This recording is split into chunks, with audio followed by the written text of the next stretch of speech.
Hey, Shalom Markins, Rakam Akapash from GMS London, giving all praises, honor, and glory to Yahweh, Bahashem, Yahweh Shai, Bashem Chachadash. I want to give double honors unto the elders, the apostles of GMS, and Shalom out there to the hopeful one pushing this truth in all sincerity. Back again with another video. I'm going to entitle this one, We're Not Afraid of the Judgment, or the Judgments, okay, that's going to come upon this place, right? Because the Lord, Yahweh, Bashem Yahweh Shai, is going to protect his elect. Okay, this we know for a fact. Okay, just like he did so many other times before. And so I want to go through, a few scriptures, a few precepts,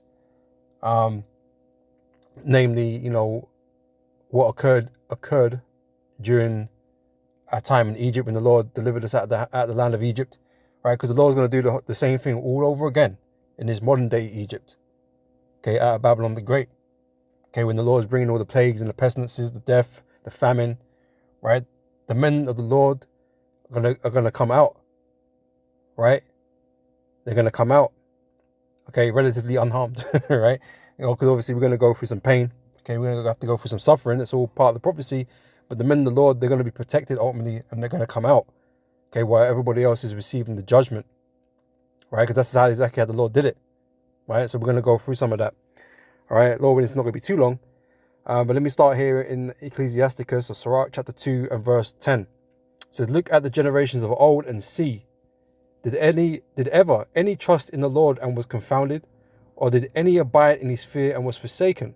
Or whom did he ever despise that called upon him? Right, so these, the scriptures say the things are written aforetime are written for our learning. Right, so all these great acts that the Lord have done for our people, okay, it's all recorded here in the scriptures, right? And if you have faith, you believe in them, because hey, that's from where we are now. It's a long time ago, all right? And we happen to be in the land of our captivity that the Lord promised that He brought us into, right, for transgressing His commandments, right? And we're getting ready for the Lord to do a whole Exodus all over again, right? And a Passover and a great deliverance is about to happen. Okay, so we're getting ready to go through that all over again. All right.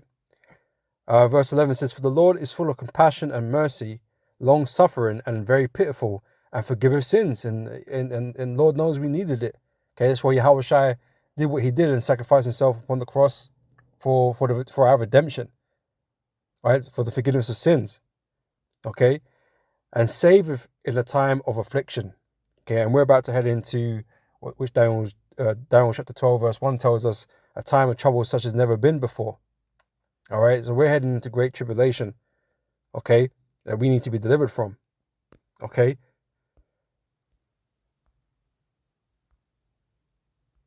This is from Job chapter 5, verse 19, right? It says here, he shall deliver thee in 6 troubles, yea, in 7 there shall no evil touch thee, right? Because the Most High is going to bring all kinds of hell upon this place, okay, namely America, okay, primarily. All right, but there's going to be a whole bunch of things going to be going on in the earth, right? All types of plagues and pestilences. We've got war, death everywhere, right? And it says here in 7 there should no evil touch thee, right? Right before America's destruction, right? The missiles are going to be launched, right? And that particular judgment, okay, you ain't even going to be around. Okay, the Lord's going to scarcely save you, right? Up into the chariots, while you're going to be watching America's destruction, right? Because same as what I'm about to go into in the time of Egypt, right? The Lord was like softening them up, right? Sending all kinds of plagues and pestilences to soften them up before the great judgment came, which was the angel of death, okay, the death of the firstborn, right? And same way we're going to come out of America, okay, we're going to be delivered before that great judgment comes upon the whole of America, man. Ain't nobody going to survive that, okay, only the elect. All right.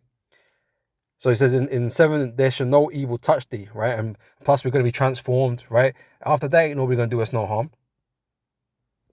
All right. So in famine, he shall redeem thee from death, right? We know famine's coming.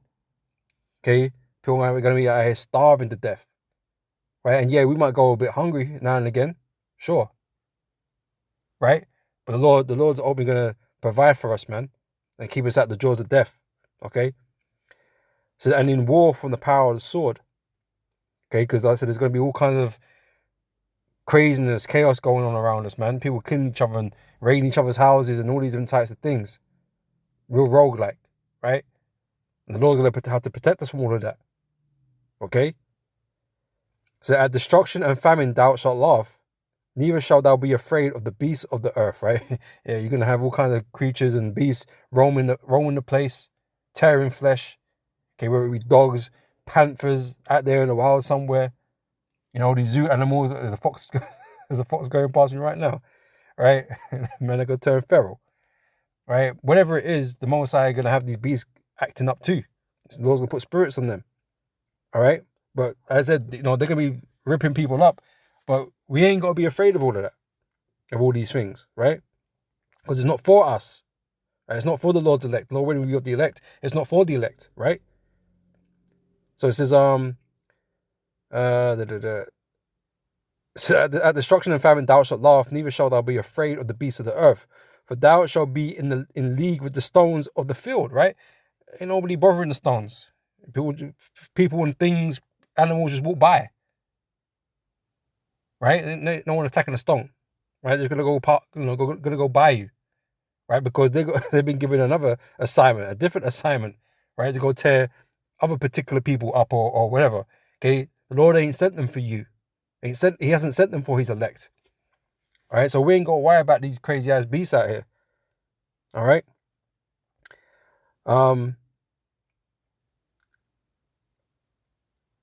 That. Right. That's pretty much what I wanted. Right. So the Lord's going to protect us, right, and have these things not come upon us. And like I said, there's things that we have to go through as men of the Lord, as it is prophesied. Okay, but the things that the Lord is bringing specifically for the judgment of the world, we ain't got to be afraid of all these things. Right. It's not for us. Okay, it's for the wicked. Right, for the Lord's enemies. Okay. This is Isaiah chapter 65.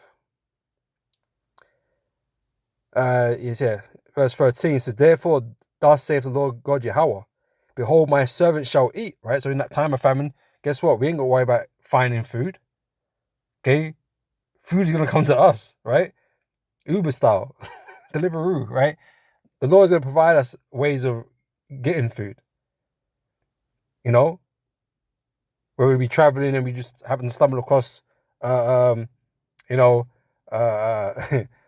of them doomsday bunkers that is vacant, right? Because some man got caught slipping or whatever the case may be. Whether the Lord feeds us manna from heaven, wherever the scenario or the situation is, the Lord is going to find a way to provide for us, man.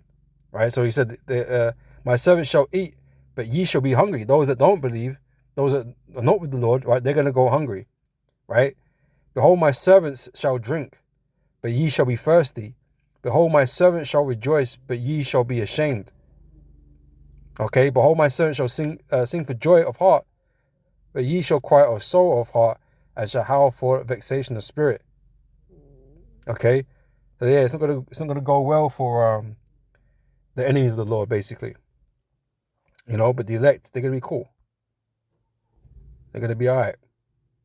All right, so this is Wisdom of Solomon chapter 17. I just wanted to get this part first, because this is going into our time in Egypt, and the Lord was plaguing Egypt and bringing us out. But I just want to get this part out here first before getting into Exodus, right? So Wisdom of Solomon 17 from the top, it says, for great are thy judgments and cannot be expressed, therefore unnurtured souls have erred. For when unrighteous men fought to oppress the holy nation, okay, which is the children of Israel, they being shut up in their houses, the prisoners of darkness and fettered with the bonds of a long night, lay their exile from the eternal providence.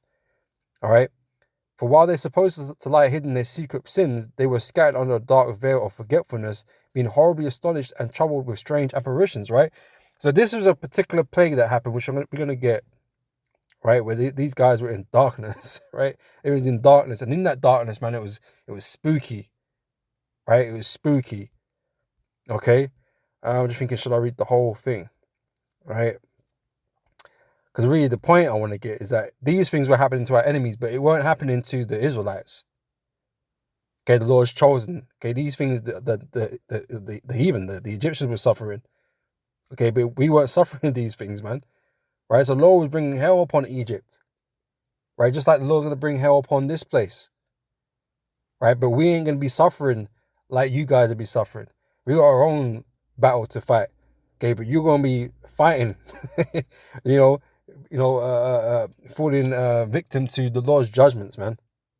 Okay. I read a little bit of this, right? It says, for while they're supposed to lie hidden in their secret sins, they were scattered under a dark veil of forgetfulness, being horribly astonished and troubled with strange apparitions, spirits. Things that go bump in the night. For neither might the corner that held them keep them from fear. Right? So, you feel safe in the corner, you think you can see everything, you don't feel surrounded because the two walls are, around you, innit? Right? It says, but noises as of waters falling down and silent about them, and sad visions appeared unto them with heavy countenances. No power of the fire might give them light. So they couldn't even spark up a candle or nothing to give light. It wouldn't give light. The darkness was too heavy. Right? Man was like in a void. He's a black hole. Right? Says, neither could the bright flames of the stars endure to lighten that horrible night. Only there appeared unto them a fire kindled of itself, very dreadful. For being much terrified, they thought the things that they saw to be worse than the things they saw not. As for illusions of art magic, they were put down, right? And their vaunting of wisdom was reproved with disgrace. The man couldn't divine their way out of it or nothing, right? For they promised to drive away terrors and troubles from a sick soul, who were sick themselves of fear, worthy to be laughed at, right? And all these magicians, right? They had all these abilities, right? But their man were in turmoil, right? They were all getting fucked up, man. They was in distress. Couldn't do nothing about it with their witchcraft, right? For though no terrible thing did fear them, yet being scared with beasts that passed by and hissing of serpents, they died for fear, denying that they saw the air which could of no sight be avoided. For wickedness, condemned by our own witness, is very timorous, and being pressed with conscience, always forecasting grievous things. For fear is nothing else but a betraying of the succours which reason offereth, right? So comforts, betraying of the comforts, right? They try to comfort themselves with what they, it must be this, must be that, but they couldn't, they couldn't, come up with nothing. It's just that, it's just this. No, they were terrified. Couldn't, what I mean? The mind was racing with fear, right? No reason, right? So that, and the expectation within being less counteth the ignorance more than the cause which bringeth the torment. But they sleep in the same sleep that night, which was indeed intolerable, and which came upon them out of the bottoms of the inevitable hell. I said they were catching hell, man, literally. Were partly vexed with monstrous apparitions, and partly fainted, their heart failing them for of a sudden fear and not looked for came upon them. So then whosoever there fell down was straitly kept, sharp in a prison without iron bars. For whether they were husbandman or shepherd or labourer in the field, he was overtaken and endured that necessity which could not be avoided, for they were all bound with one chain of darkness. Whether it was a whistling wind or a melodious noise of birds among the spreading branches, or a pleasing fall of water running violently, or a terrible sound of stones cast down, or running that could not be seen of skipping beasts, or a roaring voice of most savage wild beasts, or a rebounding echo from the hollow mountains, these things made them swoon for fear. For the whole world shined with clear light, right? Everybody else outside of this was cool. This wasn't happening to everybody, right? Egypt was getting effed up, okay? And I said this wasn't even happening to the Israelites in Egypt. Everywhere else was fine, all right? For the whole world shined with clear light, and none were hindered in their labor. They just carried on work, doing normal things. Not the Egyptians. Over them only was spread a heavy night, and an image of that darkness which should afterwards receive them, but yet were they unto themselves more grievous than the darkness. All right, so I read the whole thing, but this was a particular play that took place in Egypt, right? That goes into more detail than what Exodus does. All right, so I always find that funny reading that, man, because they were catching hell, you know.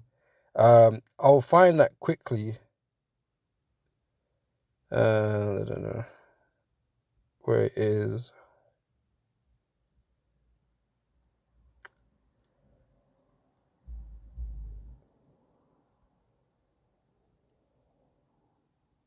Is it this?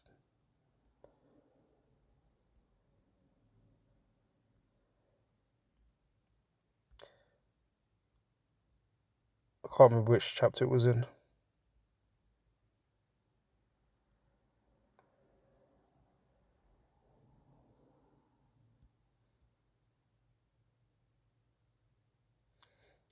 Not this one. 10.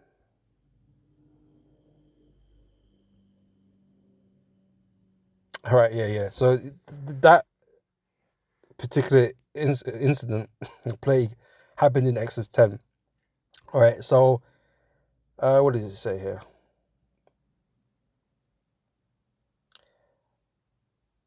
Start from 20, right? But the Lord hearkened Pharaoh's heart so that he would not let the children of Israel go. And the Lord said unto Moses, stretch out thy hand toward heaven, that there may be darkness over the land of Egypt, even darkness which may be felt, heavy darkness, right? And Moses stretched forth his hand toward heaven, and there was a thick darkness in all the land of Egypt 3 days, right? Only in the land of Egypt, right? They saw not one another, neither rose any from his place for 3 days. But all the children of Israel had light in their dwellings, right? And so remember, they couldn't even light a candle in that darkness, man. It didn't give light out, man. Couldn't see shit, right? But the children of Israel had light. Okay, so that's that particular part. But going back here, let me start from Exodus 7, right?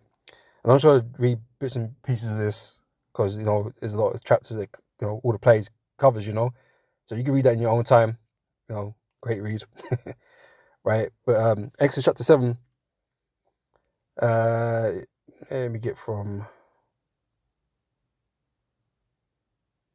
I'll get the points, right? So verse 4 says, but Pharaoh shall not hearken unto you, that I may lay my hand upon Egypt and bring forth my armies and my people, the children of Israel, out of the land of Egypt by great judgments. Right? So again, like I said, the same thing's going to happen here, okay, in America and wherever we are, scattered across the world. The Lord's going to bring judgments upon our enemies, right? While the Lord is protecting us and delivering us out of the land of our enemies, right? Verse 5, and the Egyptians shall know that I am the Lord when I stretch out forth my hand upon Egypt and bring out the children of Israel from among them. And as I said, the Most High is repeating the same thing, because right now we're not being recognized as the children of Israel. Right? We've got imposters in our stead that people accept, right? But they're going to be catching hell. They're going to be catching, they're already catching hell, right? This whole world's going to be catching hell, right? But I said the Lord's going to protect these men, right? And people are going to acknowledge that in the end, right? When it's all said and done, okay?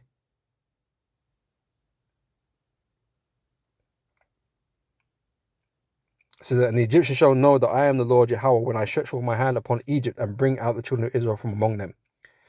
Okay? Exodus 8, next chapter. It says, I'm going to read from verse 20. And the Lord said unto Moses, rise up early in the morning and stand before Pharaoh. Lo, he cometh forth to the water, and say unto him, thus saith the Lord Yahweh, let my people go, that they may serve me. Else, if thou wilt not let my people go, behold, I will send swarms of flies upon thee, and upon thy servants, and upon thy people, and into thy houses, and the houses of the Egyptians shall be full of swarms of flies, and also the ground whereon they are. And I will sever in that day the land of Goshen, which where the Israelites were primarily staying. All right, that was the land that was given to us to herd sheep and stuff, right? In which my people dwell. So I'll read it again. I will sever in that day the land of Goshen, in which my people dwell, that no swarms of flies shall be there. Right? So you're gonna have that problem, but my people ain't gonna have that problem, right? to the end that thou mayest know that I am the Lord in the midst of the earth, right? So the Lord, is showing the people, look, these are my people. Let them go, right? I'm going to send plagues and fuck you up, but my people are going to be cool, right? So like I said, it's the same thing that's going to be happening in this time, we ain't going to be suffering like the rest of the nations are going to be suffering, man. All right. So I will put a division between my people and thy people. Tomorrow this shall this sign be. Right. So these are going to be parts of the signs. Even was it Solomon chapter 5 and verse 1 says that, right?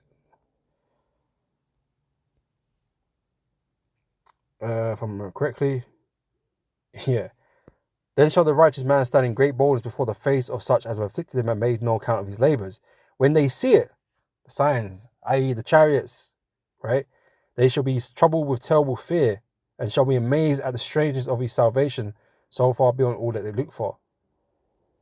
All right, so when they see all these things happening, they're gonna be like, "Shit, man, okay, we've been effing with the wrong people the whole time. We made a mistake. We made a boo boo, right?"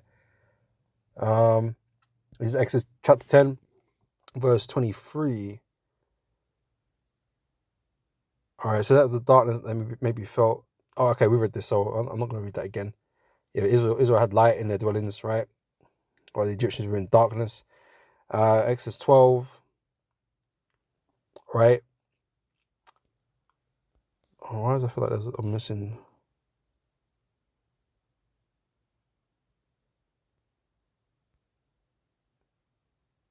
Seven.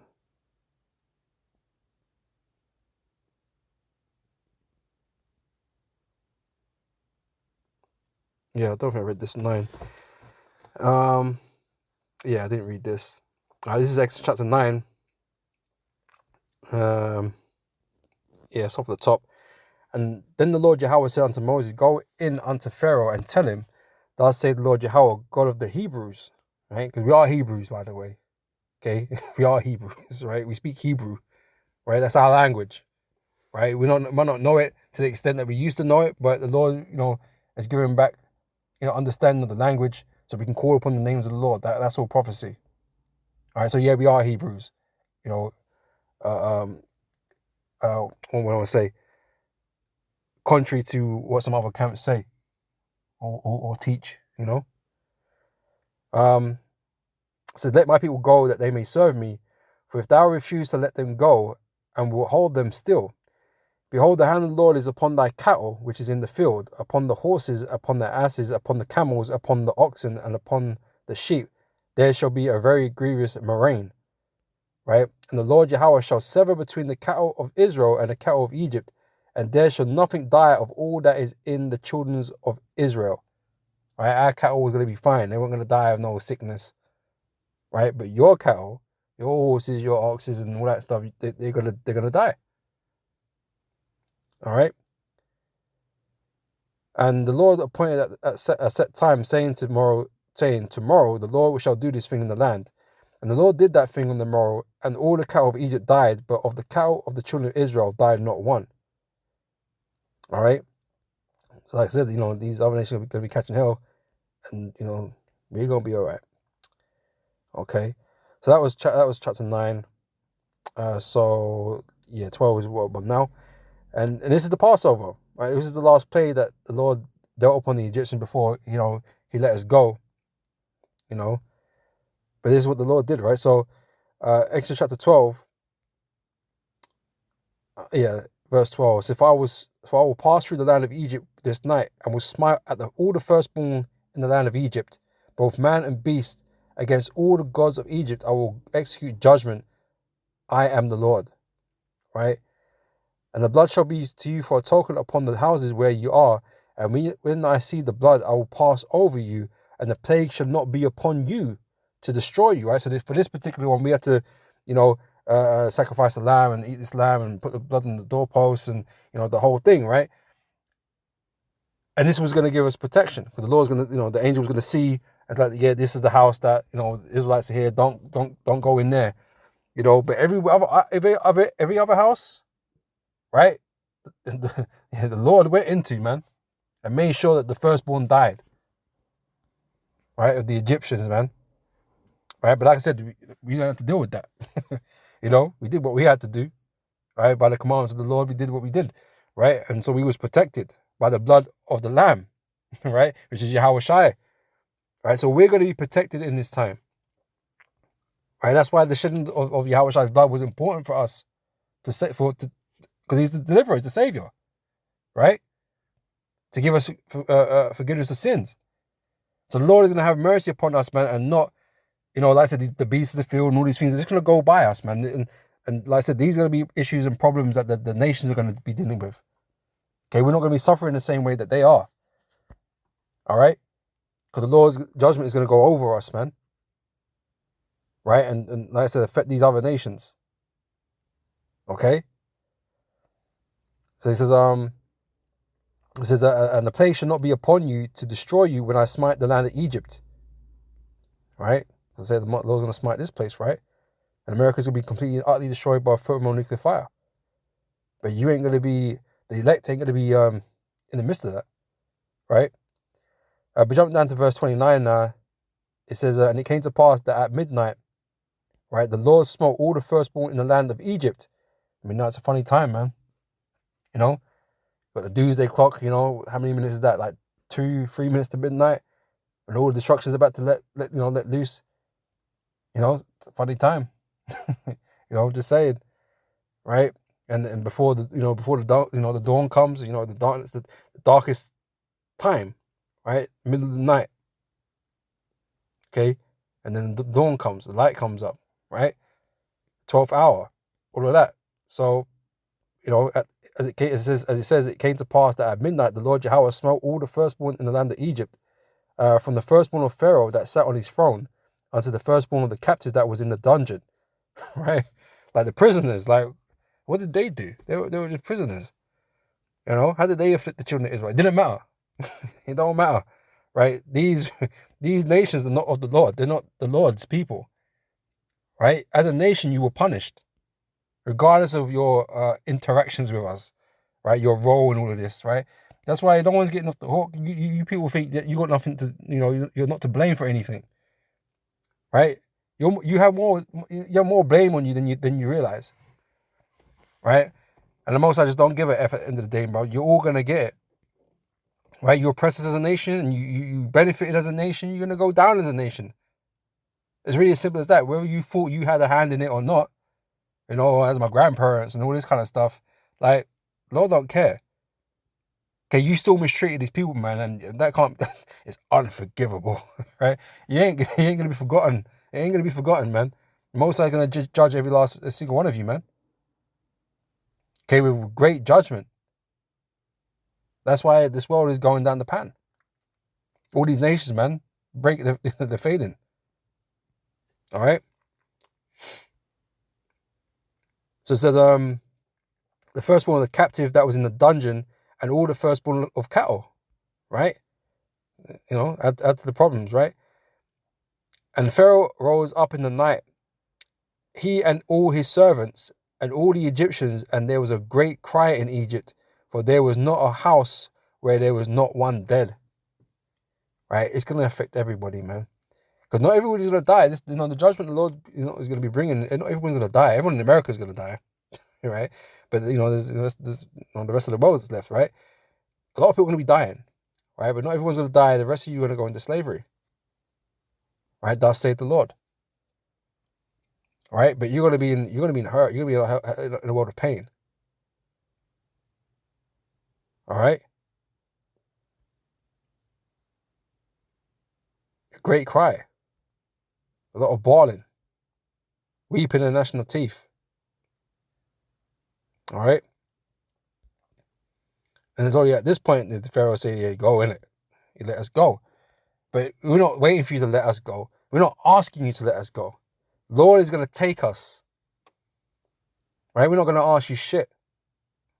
Right? The Lord is going to take us from you. Right? And take your kingdom from you. Okay? And put you into slavery. No one's asking. There's no discussions going on. Negotiations and all this shit. Okay? Esau don't get the privilege. because he the wicked. He don't get no privilege, man. Right? The Most High is just going to show his power and just crush you. You know? So I want to end out with this, close out with this, right? It's from 2nd Ezra chapter 15. I'll start from verse 10, right? It says, behold, my people is led as a flock to the slaughter. I will not suffer them now to dwell in the land of Egypt. Right? Because we're in Egypt all over again. Spiritual Egypt and Sodom. Sodom and Egypt, right? But I will bring them with a mighty hand and a stretched out arm and smite Egypt with plagues as before. Okay, but we're not in the land of Egypt. But these captivities we referenced that are, you know, are always referenced as this particular one. This one in particular is Egypt, a place of hard bondage, right? Which is evident to be seen, right? It's all, you know, everyone's seen it, right? It's in the histories, and Esau won't be allowed to forget about it. You got nations rallying around, you know, this acknowledgement of slavery being the most heinous crime on the planet, right? And the cost, you know, the cost of it is immense, right? We don't expect nothing from you to pay up and reparations, and like, we don't expect shit from you. Just know the Lord's going to judge you, man. And we're going to take it. We're going to take a payment in full, plus interest, right? So you ain't ready for that. All right. Yeah. So the Lord's not going to you know, allow us to suffer in Egypt any longer, right? It says but I will bring them with a mighty hand and a stretched out arm and smite Egypt with plagues as before, and will destroy all the land thereof. America's going. Egypt shall mourn, and the foundation of it shall be smitten with the plague and the punishment that God shall bring upon it. All right. I could read on, but that's pretty much the point I wanted to get. You know. So yeah, while this place is getting jacked up with the Lord's judgment, all these different plagues and stuff that's going on, you know, pestilences, you know, these diseases and viruses or whatever, right? The beasts are roaming and shit. We ain't gonna worry about none of that. Okay, we ain't gonna worry about not being able to afford food or get access to food and all these different types. We ain't gonna worry about any of that. Right? The Lord will provide for us in that time. Okay, and give us what we need in that time. Right? Because the Lord is in control of everything that's going on. Right? So these great evils the Lord's gonna bring upon us ain't falling upon the elect. Okay, like I said, we got our own different battle to fight. Okay, one more of a spiritual nature. The Lord is testing our faith. All right, so you know we gotta do what we gotta do for that.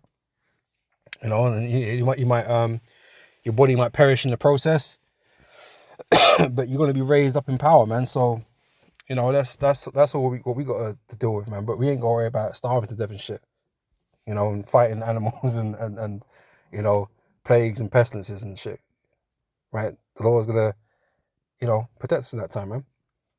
All right. So, Lord, this has been edifying and exhorting, and you know, to boost our faith and things, you know, because that time's coming soon, man. So, yeah, we gonna need a lot of this, right? You know, remind ourselves what the Lord has done for us and what He's gonna do for us, man. You know, so we go out here and deal with the near future with confidence, with faith. All right. So I'm gonna end it there. Lord, this has been edifying, and I'll catch you brothers and sisters on the next video. Until next time, I say shalom.